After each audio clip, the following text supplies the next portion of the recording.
Hello and good evening, and thank you for joining us here on blackdoctor.org. My name is Ellis Dean, and I am a member representative of blackdoctor.org. And tonight we're going to talk about an illness or an ailment that we all have to deal with, and that is stress.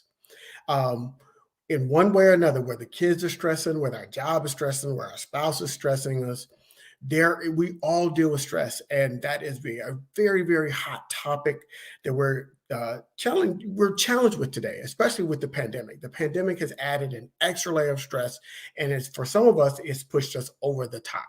And so how do we deal with that stress? How do we deal with stress in general? So that we're going to be talking about that, but we're going to be talking about a specific type of stress because this month is January, and we all know that the holiday season, it's full of gift giving and sharing and all the wonderful revelry that comes with holiday season. However, there's also bills that come in January as we run up credit cards for buying all these gifts and shipping them now. During the pandemic, we had to ship those gifts to relatives and whatnot. And those of us that traveled had to cover those travel expenses. And so finances is one of the, if not the biggest stressor. We know through research that finances is the number one reason why couples get divorced. Not because they fall out of love, is because they fall out of finances.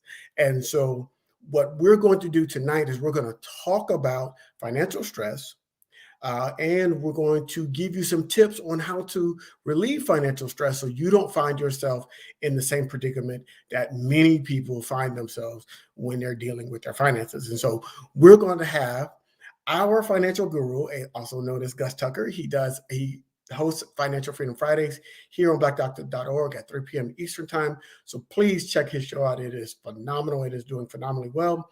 We're going to have our financial guru, Gus Tucker, come on to give you all 5 tips to relieve some of those financial stressors and how to get your finances straight, not just for 22, but for 22 and beyond. So let's bring on Gus. Gus, how you doing this evening? I'm doing good, Alice. How you doing, man? I am doing great. I can't say I'm stress-free, but I am doing, I'm getting better. I'm getting better. Well, man, there's a level of stress that's just a part of life, right? Yes. I mean, it is. But it's when it gets above whatever that mark is for you that it becomes a problem. You know, kind of like on your car, that RPMs, when it red lines and the engine is about to blow up. Yeah, we all have personal red lines like that. We all do, and that's a great analogy because each car is different. Some cars have a bigger engine and you can go faster without hitting that red line. Some cars don't have that ability, and so they red line faster. And that's how our bodies work. Some of us can take more stressors, and some of us can't. But what's nice for any car or any person is, what if we could eliminate one of those stressors altogether, or at least minimize it? And so that's what we're trying to do with this discussion tonight, is minimize the financial stressor so we can focus on those other things that might be providing the stress. And so I forgot to mention in my opening that January is Financial Wellness Month. I know we talk about all these other months of the year. I know we got Heart Month and Breast Cancer Awareness Month, but January, if you didn't know, is Financial Wellness Month. And so we're going to have this discussion, Financial Wellness Month, and really kind of relieve some of those financial stressors. So I guess the first question would be, how do you define financial wellness? Well, financial wellness in my mind is, and that was question number 4. What's the definition of financial wellness? That's all right. But so here we go. Definition of financial wellness. First of all, it's personal and internal. So it's wellness is something that's lived from the inside out. Like we were talking about the car, all those cars, their ability to handle stress is also based on the maintenance and the upkeep of that car. If it has what we call deferred maintenance, meaning I didn't do the maintenance, right?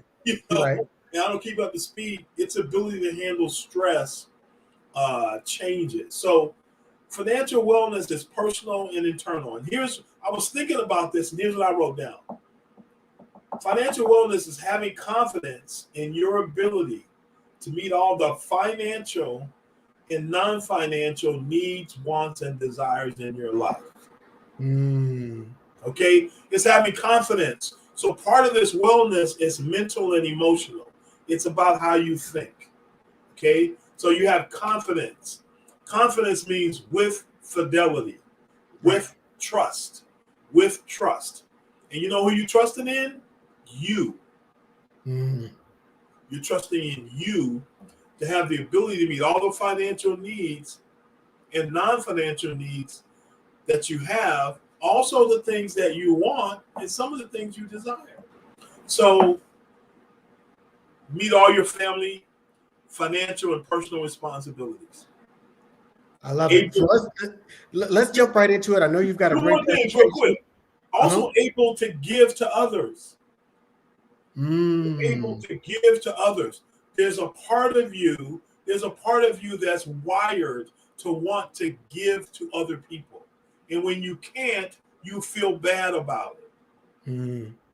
There's also a part of you, the third part of it is you want to leave a legacy for your family. It says in the Bible, a good man leaves an inheritance for his children. Well, you know what? You know why that's in there? Because God's put it in you. And then if you don't do that, you feel bad about it, and it causes stress. So meet your family's financial responsibilities, be able to give to others true needs that people have, and then leave a legacy. Your ability to do those things minimizes your financial stress, and you be financially well. So I was thinking about it. That's what I thought about, man. Absolutely. Well, let's take a look at your presentation, because he's organized, and so we're going to. And this is a serious discussion. So we want to have a serious presentation for you. It is. So let's get started. And so I asked Ellis about this, why he wanted to do it, and the folks at Black Doctor are always looking at ways to help their constituents, their listeners, their followers win in life. And this is another area we want you to win in is financial wellness. So if you turn to the next slide, what are the question you asked? I asked you for some questions, and you sent them to me, and here they are. What are the biggest obstacles to financial stability most people face? The obstacle is uncertainty. If we knew how it was going to turn out,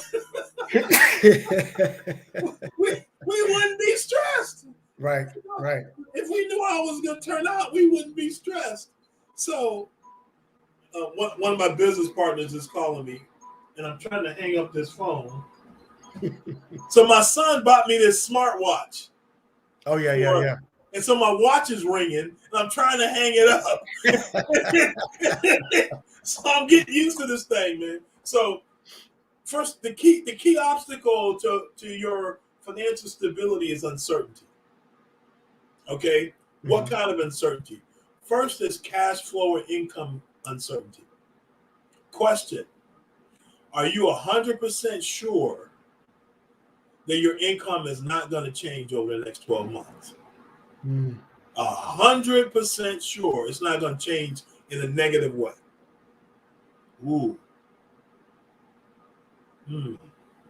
Probably not. So to the degree you think it might change, that's a stressor. Okay? Another area of uncertainty, health. You're telling me about a health concern in your family. I was telling you about a health challenge that happened with a person providing a service that one of my family members building. They may have passed away. Yeah. And my family members on the phone with that person's wife and their kids in the background. So what's happening with that family and their financial stability? He's a business owner, and it looks like he may have passed away, or if not, he's hurt and can't go to work tomorrow. Right? So health. The other thing is support. To the degree you don't have a good support system, you're going to be stressed because you don't have anybody to turn to. It's all on who? You. Yeah. Right? So what I'm saying is the biggest obstacle to financial stability is uncertainty in the area of your income, in the area of your health, in the area of your support system that you've built, your associations, the folk you hang out with. Okay? Yeah. So those are the biggest obstacles. Okay, now we're going to give you some practical ways to deal with these, but those are the obstacles as I see them. Okay? And I'm a broker for a number of companies. In around 2017 and 2018, it's like every financial company and their brother start doing research on health and wellness and stress. So I was reading a lot of those since you told me about this. And rather than bore you with all of that, I try to break it down into some simple things that we can talk about. Okay? But there's a lot of research behind this that people have spent millions and millions of dollars trying to understand it. Okay? So next question you had was what are some habits that should be developed to stabilize your finances? Okay. Now, this is something I'm working on. I'm reading a really good book.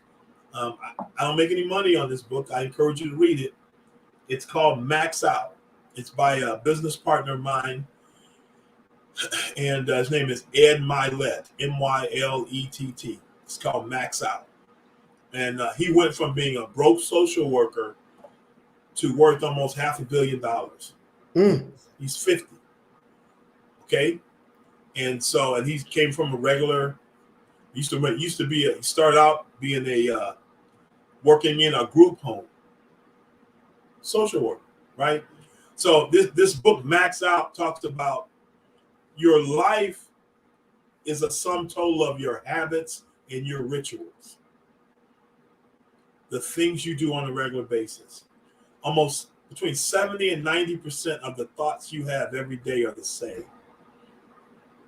So it's your ability to change. So what are some habits that you have to change to stabilize your finances? One is having a positive mindset and belief system. Do you believe there's enough money out there for everybody? Or the rich get richer and the poor get poor, and the black folks always get stepped on, and it ain't gonna never work out for me, that they're against me, and you ask somebody how they doing, you say, I'm doing good under the circumstances. Then you ask them, what are you doing under there? what are you doing under the circumstances? You're supposed to be under there, man. So the first thing to stabilize your finances is how you think and getting a right mental attitude. Okay. Number two, live by a budget. Okay. What's it like if you woke up in the morning and didn't know where anything was? Chaos. Be chaos, right? That's how sometimes people are with their money. Where did it go? Here today, gone tomorrow, right? So have a budget. Have a budget. Know where your money's going. I remember we used to tell our kids, we didn't tell them we didn't have money. We told them we didn't have money for that. There's a difference. They would ask for whatever. No, we don't have money for that. Well, what do you mean? Well, that's not in the budget. And so my kids would ask me a question and they would say, does a budget mean you're poor? No. It just means you've made some decisions about how you're going to spend your money. Number three, live below your means. Right? If we're always living above our means, what's going to end up happening? Man, Vincent's going to catch up with you. Ask the U.S. government. The thing about us, we can't print no money. Right. We can't print no money. Right. Okay? You want to get on the good foot. What's the good foot? Other than the song by James Brown. The good foot is get out of debt. Okay? Get out of debt. Get on the good foot. Yep, get on the good foot. And the next thing is develop a proper team and personal associations. Question: Do you have an attorney on your team? Do you have an accountant on your team? Do you have a financial advisor on your team? You got a health person on your team. Somebody knows about health and nutrition. Do you have a spiritual person on your team? Huh? If not, when you have questions, what do you do? I mean, Google is fine, right? You can Google information, but you can't Google wisdom. Okay? Oh, say that again. Say that again for the people. That's one of my sayings, man. You can Google information, but you can't Google wisdom. Okay, and you need to have a proper team so you can get wise counsel. I asked Ellis, how did this doing this topic come about? He said it was at one of their morning calls. Well, that morning call, my thought is, you can tell me if I'm wrong, it's a group of people who have wisdom about blackdoctor.org and what you're trying to accomplish. And it's a time for you guys to get together and hash things out and answer questions and get direction and make decisions and things like that. And so the people on that call are chosen for certain reasons why they need to be there. You need to have a team like that in your life. You know, life is a team sport. Don't go through it by yourself, okay? So those are so I would say this, and can I add a personal anecdote? The hardest one, I'm looking at this list and I'm trying to put it on screen so it can get a bit bigger. But the toughest one for me personally is number 3, and that's living below your means. And the keeping up with the Joneses is real. The wanting to, when you get $1, you spend 75 cents of it. You know, the always trying to perpetually upgrade, you know, whether it's your shoes or your clothes or your house or your car or whatever is, and that when you start upgrading, you start maxing out your means, and then you're dwindling your savings. And the more you max out your means, the more stress that you're adding to your own life. And so those of us, and I'm speaking personally, but if I'm coming around your block, just wave out the window. Yeah, that's a good one.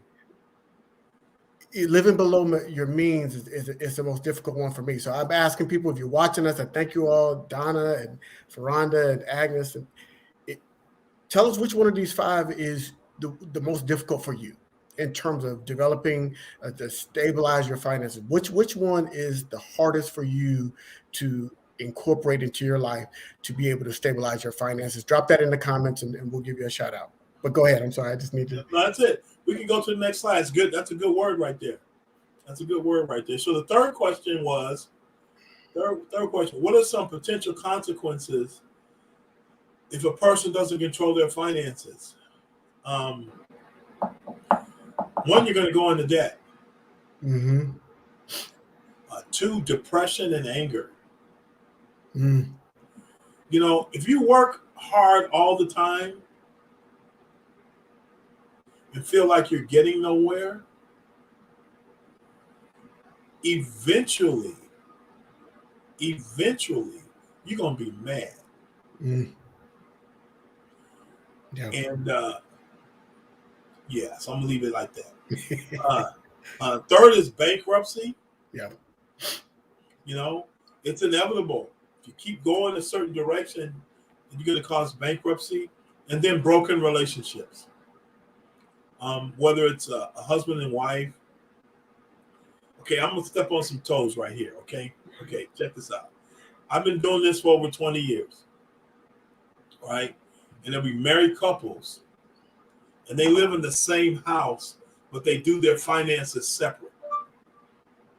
Mm.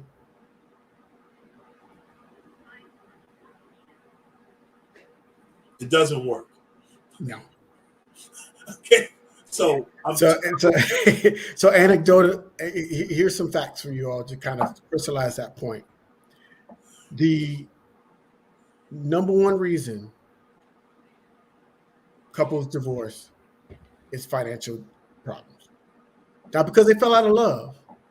It's because the finances became so stressful for their relationship that it became untenable. Means they could not stay together. They had to separate 100% because of the finances. And also on this list, we're talking about debt, depression, anger, bankruptcy, and broken relationships. The number one reason, and we're here on Black Doctor, the number one reason people declare bankruptcy is for medical bills. So if you can get your finances right, if you do have a medical emergency, you're able to cover it without having to either declare bankruptcy and put a strain on your life, your finances, and your relationships. So these things are all intertwined, which is a big reason why we decided to do this. Like your health is definitely related to your finances. Because if your finances are good, you have a clearer peace of mind, you have a lower stress level, and you're releasing less cortisol into your system, which creates inflammation and all kind of stuff. That's a whole nother show. But just understanding this, number one reason why people declare bankruptcy, medical bills. Number one reason why couples get divorced, it is financial reasons. And it's usually it's not because they have too much money. Absolutely. You know? Now, people with a whole lot of money, they get divorced too, but it's for other reasons. And the money can't fix it. Right? Right. Jeff Bezos, Dr. Dre.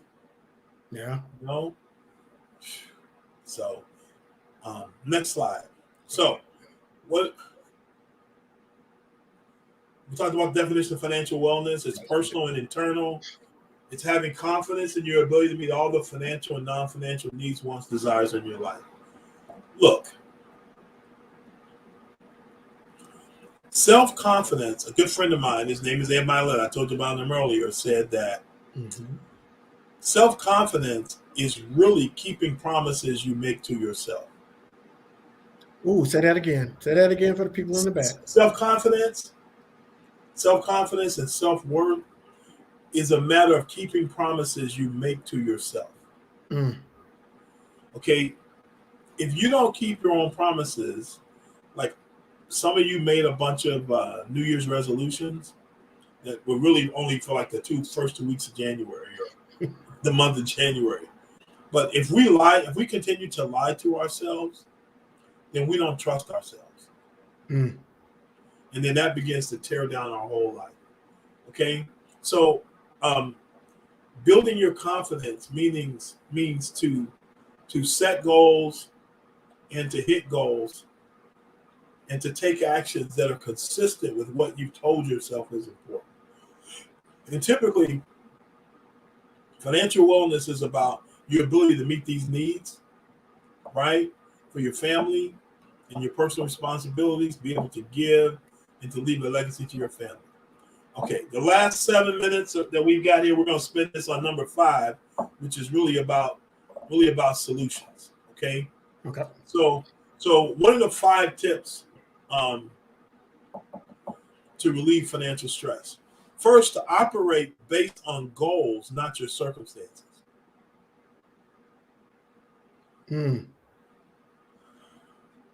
Operate based on goals, not circumstances. I'm going to say something here. Look, the only way to get the benefits of anything is to believe that you will. You got to say that again, because you got to say it again. This was revealed to me just the other day by my Father in heaven, is that if you don't believe, you won't get the benefits.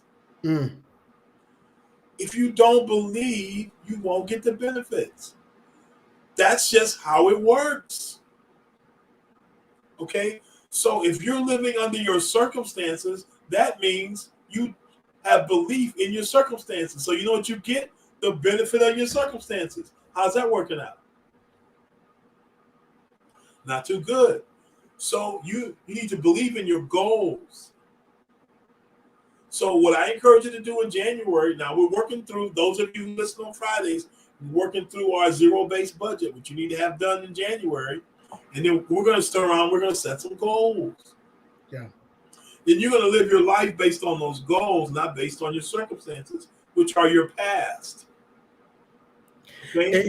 Here's a quick story. My first job out of college, I worked at a call center. for GTE, which is now Verizon. But I worked at a call center. It was a big call center, and it had banks of cubicles and phones, and people were calling in to get work through their cellular service issues. And it wasn't a great job, but it was first job out of college. And so I dressed like a college student, khakis, casual. And I remember I'll never forget this. My supervisor pulled me in. He said, "Ellis, you're very, very smart, very bright young man." He said, "But I look at you every day and I don't see if I didn't know you, I wouldn't know that you're as smart as you are or as professional as you are." Yeah. He said, "You got to dress not for where you are, but for where you want to be." Yep.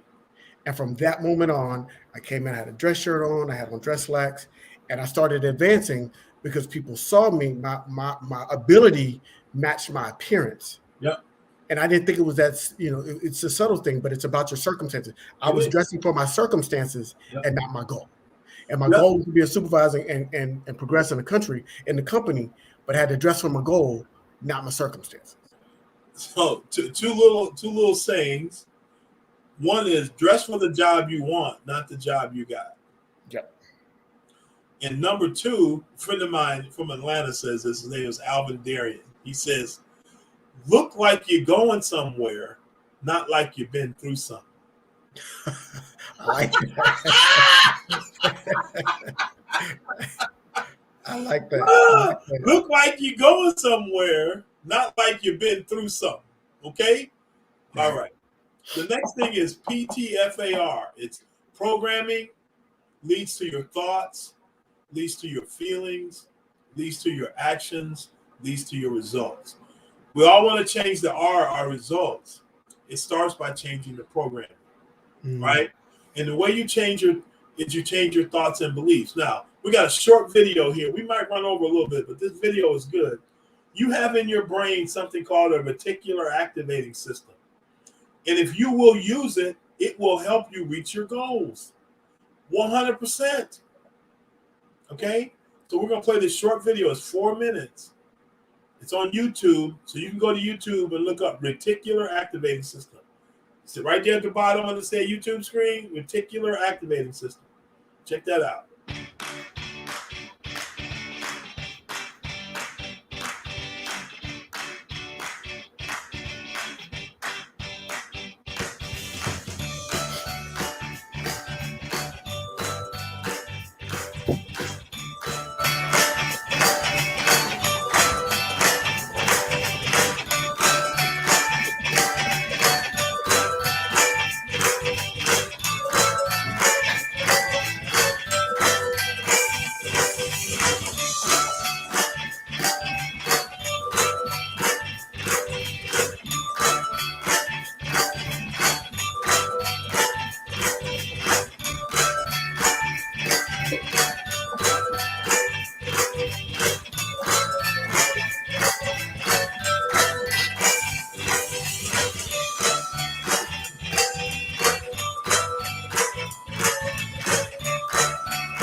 Okay? That's why that PTFAR, that is resetting your reticular activating system. You find what you're looking for. Okay? And your brain makes sure of it. So what you're looking for is financial independence and financial stability. That's where your goals are set there, and that's what we're going to be focused on, not your circumstances. You want to build multiple streams of income so your money isn't just coming from one place. That helps with the financial uncertainty when you have money coming from more than one place. Minimize and eliminate bad consumer debt, overpaying for things, because either because of credit you pay high interest rates, or because of credit cards you pay high interest rates. You want Those in-store credit cards, you got to get rid of all of them. Yeah, they're the worst. I know that. They're the worst. They're 20-something%. Yep. So check this out. Over the stock market's history, it's averaged about 8.8%. And credit cards are at 24%. So if your money's growing against you at 24% and it's growing for you at 9%, who's going to win? The credit card. Okay? So build emergency funds. What makes something an emergency is when you don't have enough money. It's not that it happened. It's you don't have enough money to cover it. Then it's an emergency, right? So you want to build emergency funds. Leverage insurance to prepare for uncertainty. Like that person today, one of the first things I thought about, that if he passed away, is his wife and family covered? If he gets sick and has to stay in the hospital, is that stay covered? If he got disabled, didn't work, did he have disability to pay for them? You see what I'm saying? So insurance, one of the purposes of insurance is you transfer the risk to the insurance company.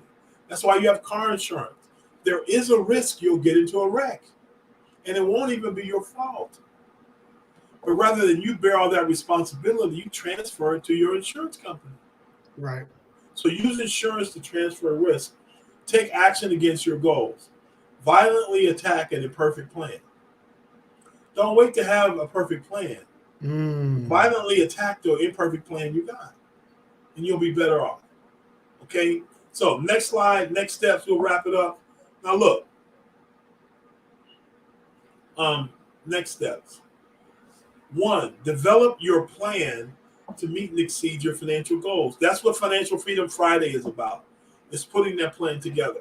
However old you are, that's how long it took you to get into the mess you're in. You're not getting out in 30 minutes. Well, if I win that lottery, I'm getting. Yeah, we used to say that's like getting struck by lightning in the right eye 2 days in a row. Probably not going to happen. Okay, next, get a hold of me at Financial Freedom Friday, or text or leave me a message. And what are the issues you're facing? We have trained professionals that can help you. You don't have to do this by yourself. Plug into our show, 2 o'clock Central, 3 o'clock Eastern, on this same station. Every Friday. Get help. Get help. Read and apply the book, How Money Works, by Steve Sebo and Tom Matthews. Here it is. Get the book. Take action today. Now look, I'm gonna tell you this. This is an unabashed, and I hope I don't get in trouble, promotion. Look, I want you to think about this for a second. There's 200 million people in America that are over 18. Okay? The financial industry has all this information. Why is it that 7 or 8 out of 10 people are financially illiterate? If the companies have all the information and the people don't, why is that? I'm not going to spew any theory. I just want you to think about that for a second. They got all the information and the people don't have it. Just why is that? Well, I tell you, here's our solution. I'm building a team of people to teach this information that you're hearing to people, so that we can help one family at a time change their financial future. If you're interested in being a part of the solution, not being under the circumstances, reach out to a brother at financialfreedomfridays@gmail.com or call me on its Google Voice number 312-569-0757 and be a part of the solution. We are committed to wiping out financial literacy in our community. And in a few months down the road, I'm going to tell you about something else we're doing. But guys, look, life is short, man. People leaving this place. People leaving this place, and younger than me, every day leaving. So I've got a fire under my chair. If you can see my chair here, there's a fire under the chair, right? And we got to get to getting, man. Not tomorrow, today. Today. We got to make a difference in our communities, man. People leaving here. And when you leave here, you want to leave here financially well, where you can take care of your family, you can give to other people, and you can leave a legacy. That's how you rest in peace. But I will say that's how you rest in peace, man. Yeah. So you know, this is another class for another day. But write your eulogy today. Date it, and then live your life to live up to that eulogy. Write your eulogy today. What do you want people to say? Date it, and then live your life until that eulogy comes true. From January 11th and on, and say, hey, that's it. So I want to say, Gus, I know you got to go. I know you got other people to educate and other people to teach. So if you want more of Gus, you need to watch us every Friday. It's just him. I'm not going to be there. I'm the producer. I'm behind the scenes. Sometimes I pop in. But I will say this. Every Friday, 3 p.m. Eastern, 2 p.m. Central, Financial Freedom Fridays. We are here. He's doing a master class on how to become financially independent. I will tell you this. I got the book that he mentioned, How Money Works. I have started doing my zero-based budget, and it has changed my thinking. Like we talked about the reticular activating system, the video we watched tonight. That system has already started changing. Here in the base of my brain has already started changing, and I'm seeing things through a different lens. I'm seeing my finances through a different lens. I'm seeing my future through a different lens. I'm seeing retirement through a different lens. I got different types of stress, but it's alleviating the stress for the future. The stress of the present is the changes I have to make, but that's only a temporary, right? Got to pull some things back, got to make some budgets, you got to make some changes in your life.